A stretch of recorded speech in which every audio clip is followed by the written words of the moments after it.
जय हिंद मेरे विद्वान साथियों, मैं रितेश आपका कॉन्सेप्ट एक्सपर्ट क्लासेज में हार्दिक स्वागत करता हूं। हमारा जो पिछली कक्षा में जो बिंदु व्याकरण पर बिंदु चल रहा था, हम वर्ण विचार पर चर्चा कर रहे थे। तो उसी को आगे बढ़ाते हुए हमने पिछली क्लास में क्या सीखा था कि वर्ण विचार की परिभाषा क्या होती है। तो हमने बताया था कि वर्ण विचार की परिभाषा क्या है कि जिस बिंदु में हम वर्णों का सही प्रयोग, सही लेखन व सही उच्चारण करना सीखते हैं उसे वर्ण विचार कहते हैं। हमने व्याकरण के जो 3 बिंदु बताए थे, 3 अंग बताए थे। व्याकरण के 3 अंग बताए थे, वर्ण, शब्द और वाक्य। हम वर्ण को वर्ण विचार में पढ़ेंगे, वाक्य को शब्द विचार में पढ़ेंगे और वाक्य को वाक्य विचार में पढ़ेंगे। इस प्रकार हम अपनी व्याकरण को खत्म करेंगे। तो वर्ण विचार में कल हमने देखा था कि वर्ण क्या होता है, ये हमने सीख लिया था। हमने एक शब्द सुना है अक्षर। अब ये अक्षर क्या होता है? कई बार हम वर्ण और अक्षर को से एक समान समझ लेते हैं, जो कि नहीं है। हम सभी वर्णों को अक्षर कह सकते हैं। अभी मैं इसकी परिभाषा भी बताऊंगा कि हम सभी वर्णों को अक्षर कह सकते हैं, लेकिन सभी अक्षरों को वर्ण नहीं कह सकते। कैसे? अक्षर की परिभाषा क्या होती है? अगर जो अक्षर की परिभाषा है उसमें अगर वर्ण की परिभाषा समावेशित हो रही है तो वो भी तभी सभी वर्ण अक्षर होंगे। तो देखिए अक्षर की परिभाषा क्या होती है। अक्षर में कुछ शब्द भी आते हैं। अब पहले इसकी परिभाषा देखते हैं, अक्षर की परिभाषा क्या होती है। वे स्वर, वे वर्ण या शब्द जिन्हें बोलने में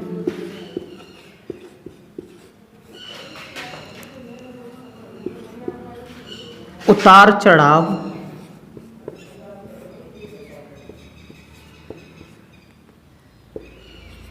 अब हम इसे उतार चढ़ाव को जो मूल भाषा की लैंग्वेज में क्या बोलते हैं, मूल भाषा की भाषा में क्या बोलते हैं, इसे स्वराघात और बलाघात। ठीक है, वे वर्ण या शब्द जिन्हें बोलने में उतार चढ़ाव या स्वराघात या बलाघात उत्पन्न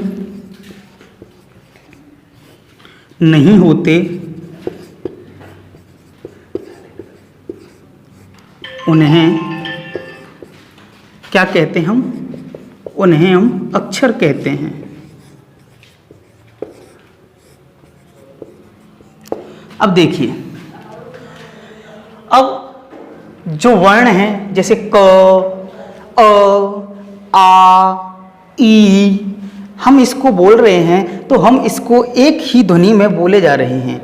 इसमें कोई भी उतार चढ़ाव नहीं आ रहा है। तो यहाँ से हमने देखा कि सभी वर्ण अक्षर होते हैं, लेकिन सभी अक्षर वर्ण नहीं होते। इसमें महत्वपूर्ण बिंदु डालकर ये लिख लीजिएगा कि सभी वर्ण अक्षर होते हैं,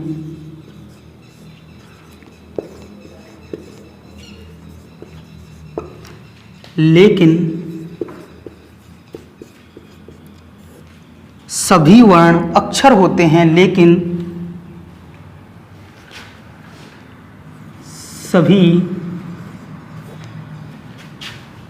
अक्षर वर्ण नहीं होते। हम इसे किस प्रकार जानेंगे? देखिए, मैंने बताया था आपको कि अक्षर में कुछ शब्द भी आते हैं। अब वो कौन से शब्द हैं जिनमें उतार चढ़ाव नहीं होता? जैसे सुनिएगा, आम, काम, नाम, राम, इन शब्दों में क्या नहीं है? उतार चढ़ाव नहीं है। वर्ण, हम कोई सा भी वर्ण लें, स्वर या व्यंजन लें, जैसे अ, आ, ई। और हम व्यंजनों में जाएं, क, ख, ग, घ, तो इन शब्दों में क्या नहीं है? उतार चढ़ाव। उतार चढ़ाव नहीं है तो हम इन्हें क्या कह सकते हैं? अक्षर।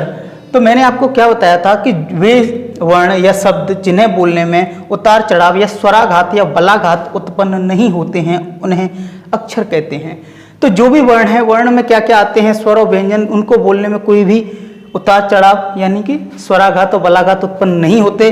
उसी प्रकार कुछ शब्द भी होते हैं, जैसे कि मैंने अभी बताया था कि आम, काम, राम, इन शब्दों में भी बोलने में कोई भी उतार चढ़ाव उत्पन्न नहीं होता है। तो हम यहाँ से क्या सीखे कि सभी वर्ण अक्षर होते हैं, लेकिन सभी अक्षर वर्ण नहीं होते, क्योंकि अक्षरों में कुछ क्या आ जाते हैं, शब्द आ जाते हैं। तो यहाँ से हम वर्ण और अक्षर में विभेद करना सीख पाए होंगे। अब यहाँ से आगे हम अपने बिंदु को आगे बढ़ाते हुए आप कुछ ही सेकंडों में इसका स्क्रीनशॉट ले लीजिए। अब वर्ण विचार को हम आगे बढ़ाते हुए अब वर्ण कितने प्रकार के होते हैं, क्या होता है, ये सब देखेंगे। अब देखिए, वर्ण दो प्रकार के होते हैं। वर्णों में क्या क्या होता है, स्वर, और एक क्या होते हैं, व्यंजन। ठीक है, स्वर और व्यंजन। अब स्वर क्या होते हैं, व्यंजन क्या होते हैं। अब मैं आपको एक सिंपल परिभाषा में, जो हम आमतौर पर पढ़ते आए हैं, उस परिभाषा में बताऊं तो स्वर स्वतंत्र होते हैं, और अगर व्यंजन को देखा जाए तो ये स्वतंत्र नहीं होते हैं, यानी परतंत्र होते हैं, स्वतंत्र नहीं होते हैं। अब कोई बोलेगा क्या सर इनको भी 1947 में हमारे साथ ही आज़ादी मिल गई थी, तो वो ऐसी बात नहीं है। इसका कंसेप्ट क्या है, स्वर वे होते हैं जिन्हें किसी अन्य वर्ण की सहायता से नहीं बोला जाता, अर्थात ये किसी भी वर्ण पर निर्भर नहीं होते बोले जाने के लिए, इसीलिए स्वतंत्र होते हैं। व्यंजन क्या होते हैं, जिन्हें बोलने के लिए हमें स्वरों की सहायता लेनी पड़ती है, अतः ये स्वतंत्र नहीं होते, इन्हें क्या कहते हैं, व्यंजन कहते हैं। लेकिन हमने आपको पहले ही बता रखा था कि जो हमारा बैच है वो स्पेशल हिंदी का बैच है, तो हम इसमें जो स्वरों की परिभाषा और व्यंजन की परिभाषा, जो कि हमारे सब इंस्पेक्टर की परीक्षा में एक बार पूछा गया था, स्वर की परिभाषा को हमें एक अलग तरीके से, अलग वे में पूछा गया था, और वो क्या था मैं उसको बता रहा हूँ। जब हम किसी शब्द को बोलते हैं, और बोलने के साथ जब हमारे शरीर के अंदर से जो वायु बाहर निकलती है, हम उसे क्या कहते हैं, प्राणवायु।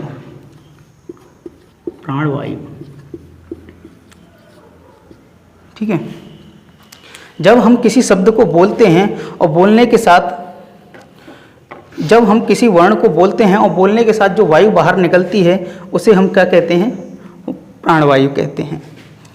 तो अब यहाँ से हम प्राणवायु से हम स्वर और व्यंजनों की परिभाषा देंगे कि वे वर्ण जिनको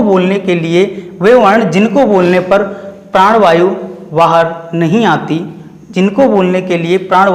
नहीं आती, जैसे अ, आ, इ, उ, ए। हम इसको प्रैक्टिकल करके भी देख सकते हैं इस परिभाषा को, कि वे शब्द जिनको बोलने पर प्राणवायु बाहर नहीं आती उन्हें स्वर कहते हैं, और जिन्हें बोलने पर प्राणवायु बाहर आती है उन्हें व्यंजन कहते हैं, जैसे क, ख, ग। ठीक है, तो यहाँ से हमारी जो वैज्ञानिक परिभाषा बनती है तो वो क्या है, वे वर्ण जिन्हें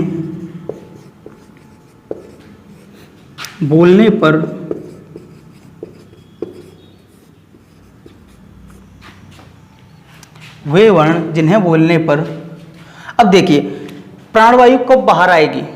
सबसे पहली बात है, प्राणवायु कब बाहर आती है, जब हम किसी वर्ण को बोल रहे हैं और उसको बोलते समय कोई अंदर हमारे शरीर के अंदर कोई अवरोध उत्पन्न हो रहा है, तब प्राणवायु बाहर आती है। हम किसी स्वर को बोलते हैं तो हमारे अंदर कोई भी अवरोध उत्पन्न नहीं होता, लेकिन जब हम व्यंजन को बोलते हैं तो हमारे जो मुखाग्न है, हमारे जो शरीर के अंदर जो, जैसे जिह्वा है, हमारी तालु है, इससे हमारे जो वर्ण है उसको अवरोध उत्पन्न होता है, और अवरोध उत्पन्न होने के साथ प्राणवायु बाहर निकलती है। तो वहाँ से भी हम देख सकते हैं कि अगर किसी वर्ण को बोलते समय अवरोध उत्पन्न हो रहा है, यदि किसी वर्ण को बोलते समय अवरोध उत्पन्न हो रहा है तो वो कौन सा वर्ण, वो वर्ण क्या है, व्यंजन, और अवरोध उत्पन्न नहीं हो रहा है तो वो क्या है, स्वर। तो वे वर्ण जिन्हें बोलने पर अवरोध उत्पन्न वे वर्ण जिन्हें बोलने पर अवरोध उत्पन्न नहीं होता, वे क्या होते हैं? स्वर होते हैं, स्वर कहलाते हैं।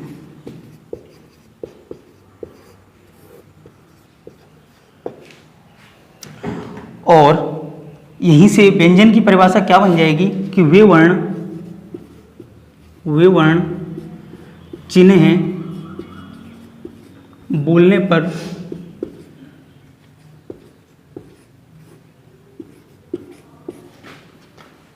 जिन्हें बोलने पर अवरोध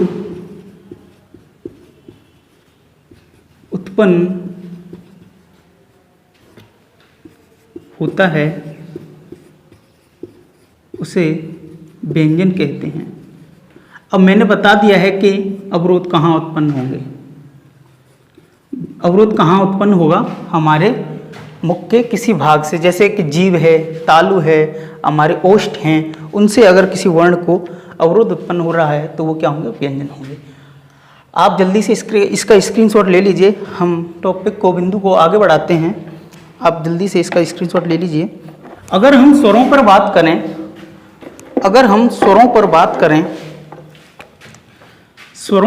करें तो आपने देखा होगा कई जगह 11, कई लोग 11 स्वर बताते हैं, कई 10 बताते हैं, कई 13 बताते हैं। तो देखिएगा,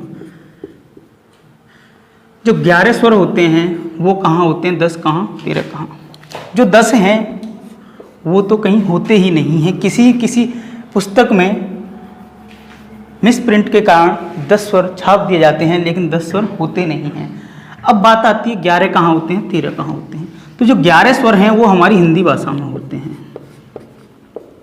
और कौन कौन से होते हैं? वो कौन कौन से होते हैं? जैसे पहला है अ, दूसरा होता है आ, तीसरा होता है ई,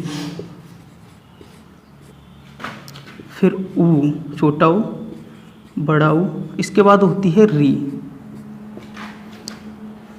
फिर ए, ई, छोटा ऊ, बड़ा ऊ। आप कोई भी डाउट अपने अंदर लिए बैठे हैं तो कुछ ही मिनटों में आपका डाउट खत्म हो जाएगा। अब देखिए, अ, आ, ई, छोटी बड़ी ऊ, बड़ा ऊ, री, छोटी ए, बड़ी ए, छोटा ऊ, बड़ा ऊ, कितने हो गए? 11। ये हमारी हिंदी भाषा के क्या हैं? स्वर। अब ये 13 स्वर कहाँ होते हैं? तो ये 13 जो स्वर हैं वो कहाँ होते हैं? हमारी मूल भाषा में।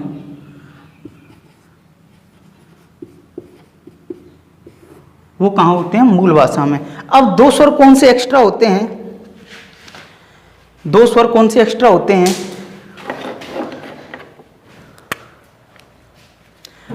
मूल भाषा में हमारे 13 स्वर होते हैं, जहां 2 स्वर कौन से एक्स्ट्रा होते हैं?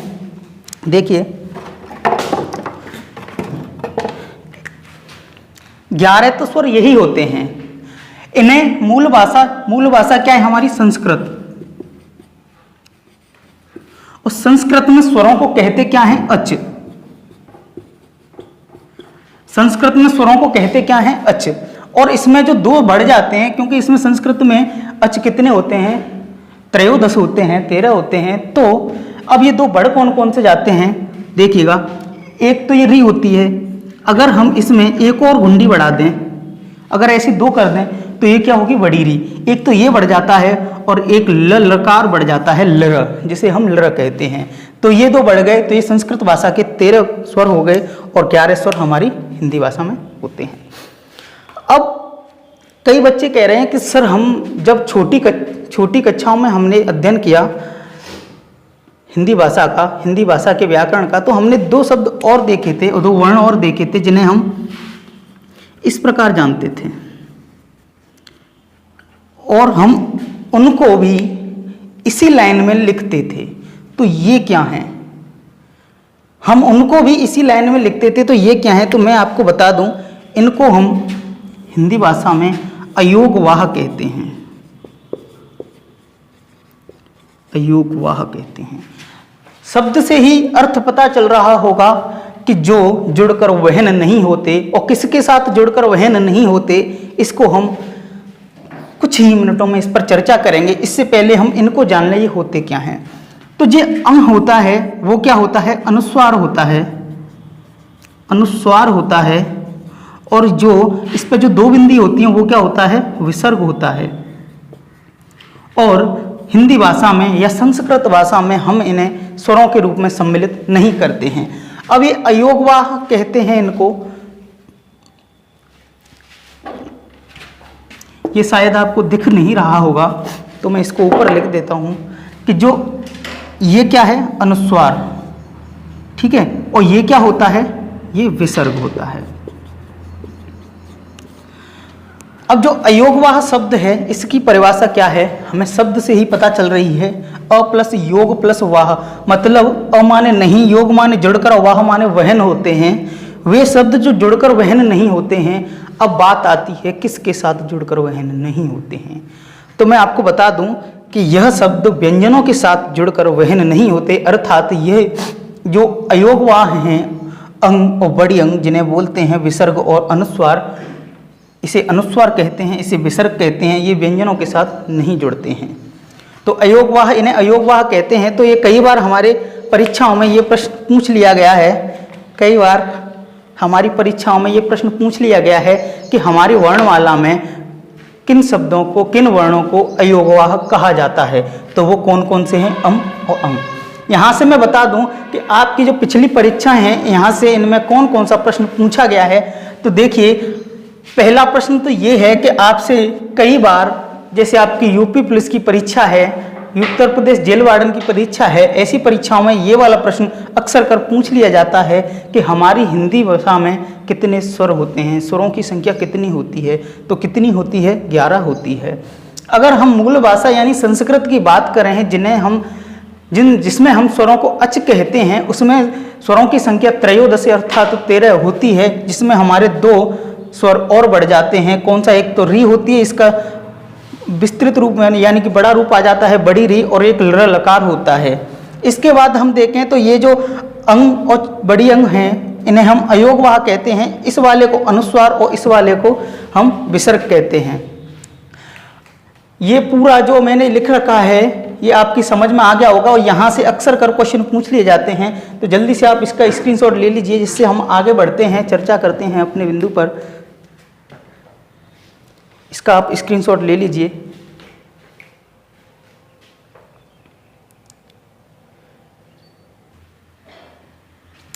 अब हम इसी बिंदु पर चर्चा को आगे बढ़ाते हुए हम स्वर के प्रकारों को जानेंगे। हमारा बिंदु चल रहा था व्याकरण में वर्ण विचार, और जिसपे हमारा जो नेक्स्ट जो हम बिंदु पढ़ने जा रहे हैं वो है स्वरों के प्रकार।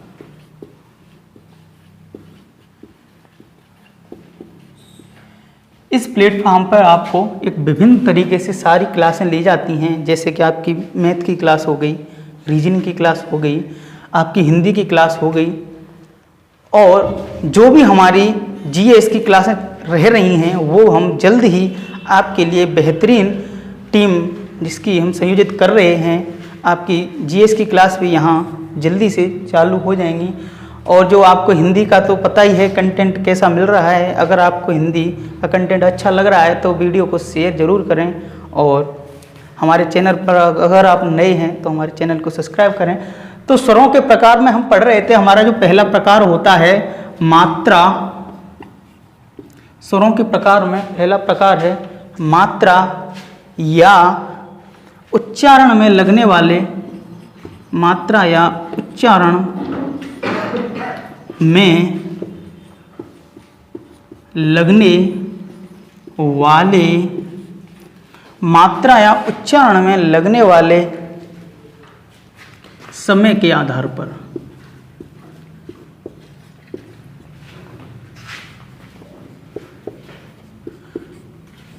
मात्रा या समय में, मात्रा या उच्चारण में लगने वाले समय के आधार पर हम स्वरों को जानेंगे कितने प्रकार के होते हैं। तो ये 3 प्रकार के होते हैं, 3 प्रकार के होते हैं।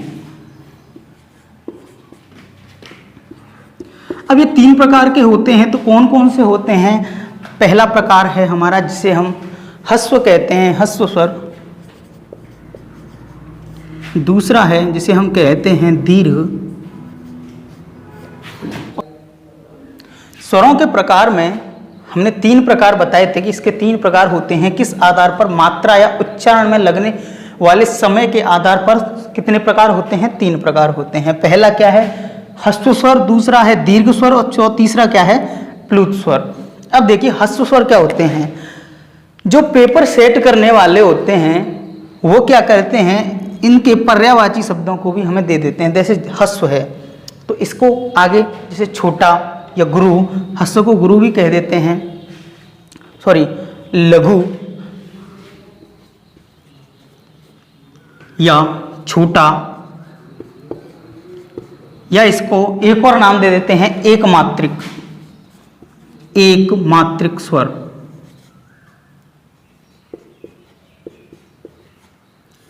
एक मात्रिक स्वर।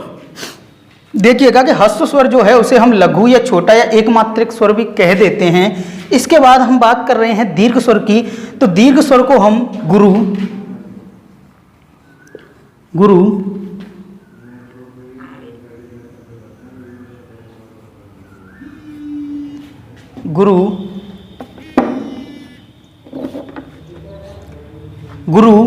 बड़ा या द्विमात्रिक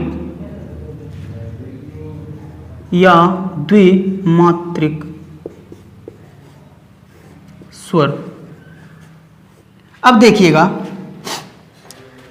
हमसे अगर हम किसी भी बिंदु को पढ़ेंगे तो पूरी व्याकरण से बिल्कुल कोरिलेट करके पढ़ेंगे, बिल्कुल जोड़कर पढ़ेंगे। अगर हमसे यहां पूछा जाता है, मैं आपको एक बात बता दूं कि तत्सम शब्द का जो विलोम होता है वो तत्सम होता है और तद्भव शब्द का विलोम तद्भव होता है। अगर हमसे किसी शब्द का तद्भव शब्द दे रखा है और अगर वह हमसे उसका विलोम पूछ रहा है और उसने ऑप्शन में उसके विलोम के तत्सम और तद्भव दोनों शब्द दे रखे हैं, तो हमको किस ऑप्शन का चुनाव करना है? अगर तद्भव का विलोम पूछा है तो हमें तद्भव का ही चुनाव करना है, ऐसा नहीं है कि हम तत्सम का कर लें। जैसे देखिएगा कि अगर हमसे पूछा जाता है, अगर हमारी परीक्षा में पूछा जाता है कि ह्रस्व स्वर का जो विलोम होता है वो क्या होता है, तो हम क्या लगाएंगे ऑप्शन में? दीर्घ। हमसे कह दिया जाए ह्रस्व स्वर का विलोम क्या होता है, अगर हमको ऑप्शन में दे रखा है दीर्घ, गुरु, बड़ा या द्विमात्रिक, तो हम कौन सा ऑप्शन लगाएंगे? दीर्घ। अगर हमसे पूछा जाता है कि लघु का विलोम क्या होता है, तो हमको ऑप्शन में लगाना है गुरु। ठीक है, अगर हमको चारों दे रखे हैं तो हमको ऑप्शन टिक करना है गुरु, क्योंकि तत्सम का विलोम तत्सम और तद्भव का विलोम तद्भव शब्द ही होता है। तो देखिएगा प्लुत स्वर पर हम चर्चा जल्द मिनटों में करने वाले हैं। पहले हम इनको समझेंगे। प्लुत स्वर को हम अच्छी तरह से परिभाषा अनुसार समझेंगे। पहले हम ह्रस्व स्वर और दीर्घ स्वर को समझते हैं कि ह्रस्व स्वर होता क्या है और कौन कौन से स्वर ह्रस्व स्वर कहलाते हैं। तो देखिए ह्रस्व स्वर पर अगर हम बात करें, जिन्हें हम ह्रस्व स्वर कह लें या लघु कह लें या छोटा कह लें या एक मात्रिक कह लें, यहाँ से हमें पता चल रहा है कि एक मात्रिक स्वर अर्थात जिस पर मात्रा एक होती है, एक मात्रिक स्वर होता है। दूसरा दीर्घ या द्विमात्रिक स्वर, जिस पर मात्रा 2 हो उसे दीर्घ या द्विमात्रिक स्वर कहते हैं। यहाँ से मैं एक आपको महत्वपूर्ण बिंदु बता दूं, जो आपकी विभिन्न परीक्षाओं में पूछ लिया जाता है कि एक मात्रिक स्वरों के संधि विच्छेद नहीं होता और द्विमात्रिक स्वरों का संधि विच्छेद हो जाता है, अर्थात कि ह्रस्व स्वरों का कभी भी संधि विच्छेद नहीं होता है। आपकी कनिष्ठ लिपिक की परीक्षा में यह प्रश्न पूछा गया था कि जो आपके एक मात्रिक स्वर हैं उनका संधि विच्छेद किया जा सकता है या नहीं, तो इसका आंसर था नहीं किया जा सकता है। ठीक है, अब इसमें ह्रस्व स्वर होते कौन कौन से हैं? यह 4 होते हैं। कितने होते हैं? 4 होते हैं। ऊपर का आपने लिख लिया हो तो मैं इसको आगे से यहां से मिटा दूं कि जो ह्रस्व स्वर होते हैं, जो ह्रस्व स्वर होते हैं वो 4 होते हैं। और कौन कौन से होते हैं? अ, ई, ऊ और री।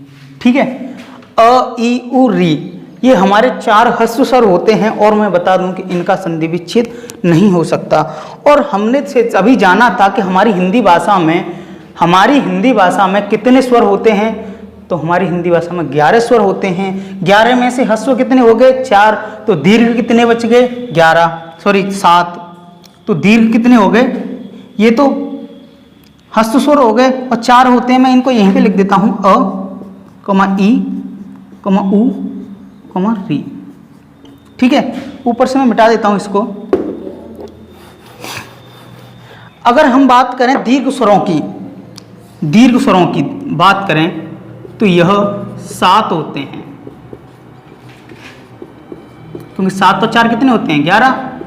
तो यह 7 होते हैं। और 7 कौन कौन से होते हैं? हमारा अ हो गया, तो इसके बाद क्या बचा? आ। ई हो गया, इसके बाद क्या बचे? बड़ी ई, बड़ा ऊ।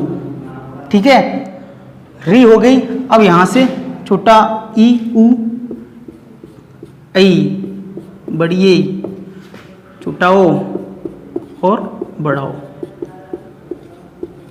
1 2 3 4 5 6 7। यहां से ये आपके कौन से हो गए? दीर्घ स्वर। अब मैं इसमें एक प्रश्न बता दूं कि जो ए, ऐ, ओ, औ हैं, ये इनको आपके कहा जाता है संयुक्त स्वर। नोट डाल के लिख लें, स्टार पॉइंट कर लें कि ए, ऐ, ओ, औ को संयुक्त स्वर कहा जाता है। संयुक्त स्वर कहा जाता है। अब बात आती है कि इसे संयुक्त स्वर क्यों कहा जाता है। तो आप देखिए, ऐ, तो ये इन दोनों से मिलकर बनी है ऐ।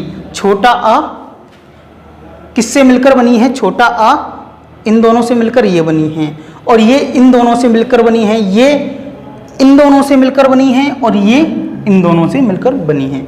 तो अगर संयुक्त का मतलब क्या होता है? मिक्सअप, जिसमें मिक्स हो, तो ये क्या है कि आपस में जो स्वरों से मिलकर जो स्वर बने इनको संयुक्त स्वर कहते हैं। ठीक है, लेकिन इनकी ध्वनि अपने आप में क्या है? अलग है, इसीलिए हम इनको संयुक्त स्वर भी कहते हैं, ए, ऐ, ओ, औ।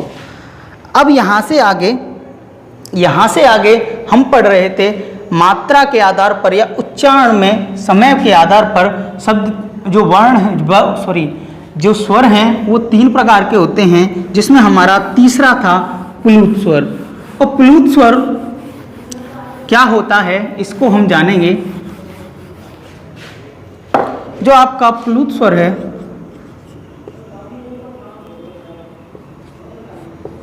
प्लुत स्वर है, इसको हम जानेंगे।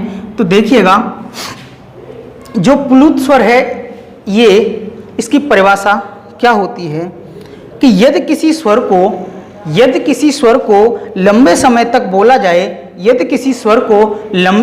बोला जाए, तो उसे प्लुत स्वर कहते हैं। यदि किसी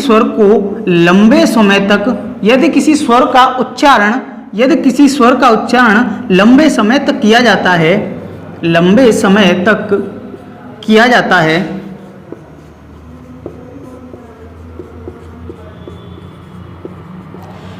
लंबे समय तक किया जाता है, यदि किसी स्वर का उच्चारण लंबे समय तक किया जाता है तो उसे हम प्लुत स्वर कहते हैं। सर कैसे? इसको हम जानेंगे। जैसे आपने यह शब्द देखा होगा ओम, यहां इसका अर्थ क्या होता है? ये 3 है, इसका अर्थ क्या होता है? तो मैं आपको बता दूं, इसका अर्थ होता है कि जितने समय में हम ओ को 3 बार बोल सकते हैं, मैं लिख देता हूं कि जितने समय में हम ओ को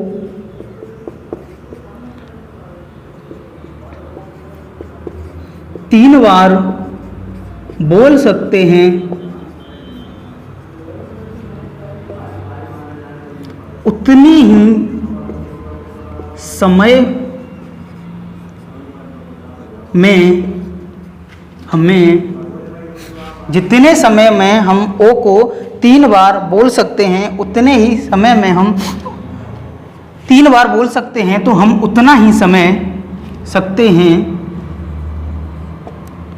तो हम उतना ही समय ओ को बोलने में लेंगे। तो हम उतना ही समय ओ को बोलने में लेंगे। देखिए, जितने समय में हम ओ को 3 बार बोल सकते हैं उतना ही समय हम इसको बोलने में लेंगे। तो देखिए, हम यहां इसको कैसे बोलेंगे, ओम, कैसे बोलेंगे, ओम। अब देखिए, हमने कई बार ये शब्द देखा होगा लिखा हुआ,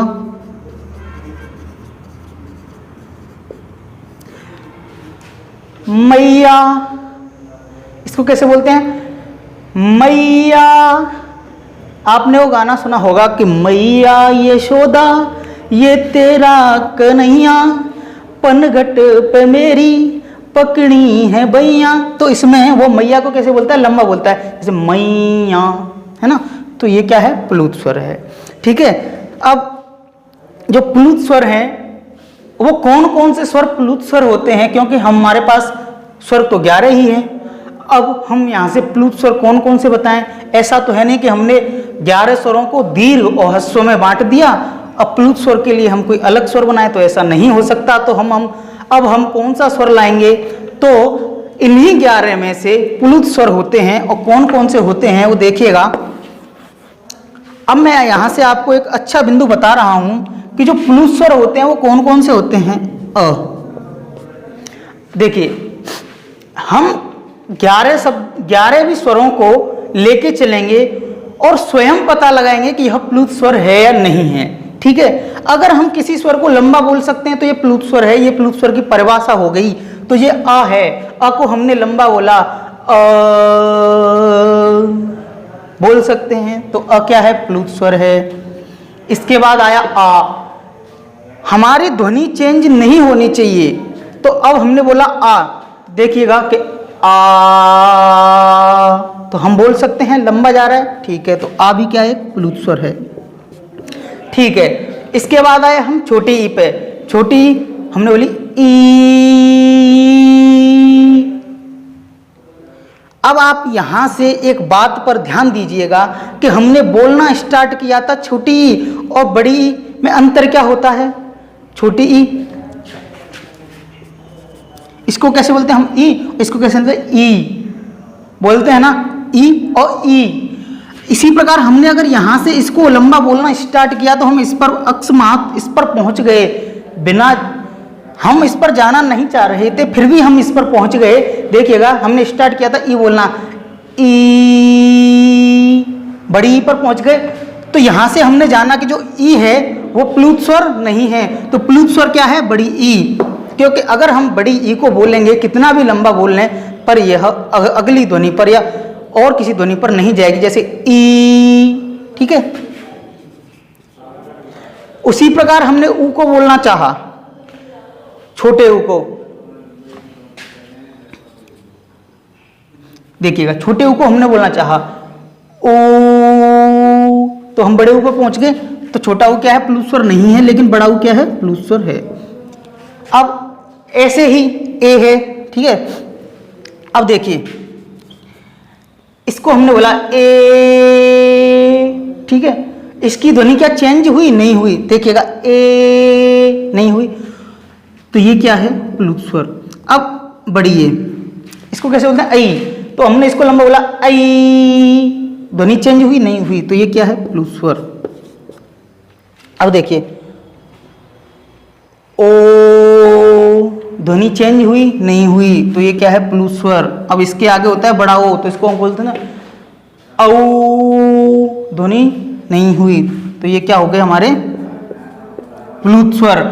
तो यहां से मैं आपको बता दूं कि जो प्लुत स्वर होते हैं हमारे कितने हो गए, 1 2 3 4 5 6 7 8।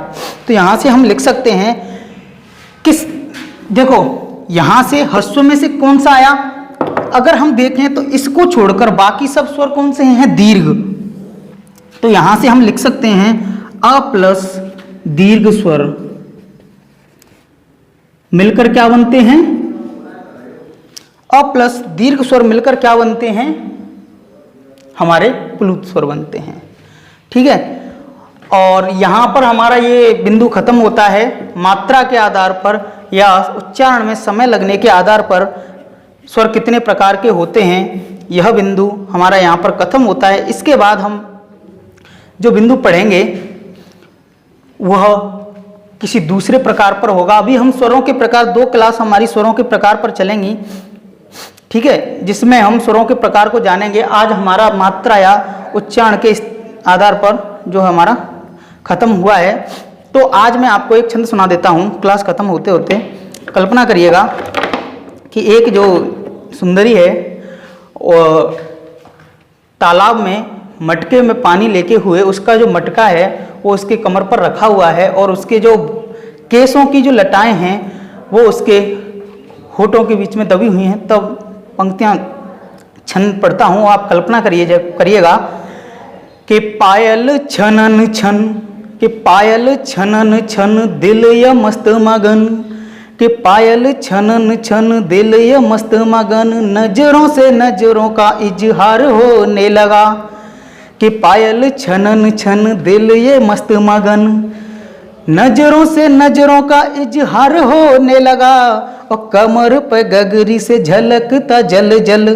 कल्पना करिएगा कि कमर पे गगरी से झलकता जल जल, मानो किसी सुंदरी का श्रृंगार होने लगा, और केस की लटाओं को, और केस की लटाओं को अधर बिच दवा देख, केस की लटाओं को अधर बिच दवा देख, कभी कभी मन विचलित होने लगा, और श्रोताओं को, और सुन श्रोताओं को भी अपनी अपनी प्रेमिकाओं का सौंदर्य रूपी वर्णन होने लगा, सौंदर्य रूपी वर्णन होने लगा।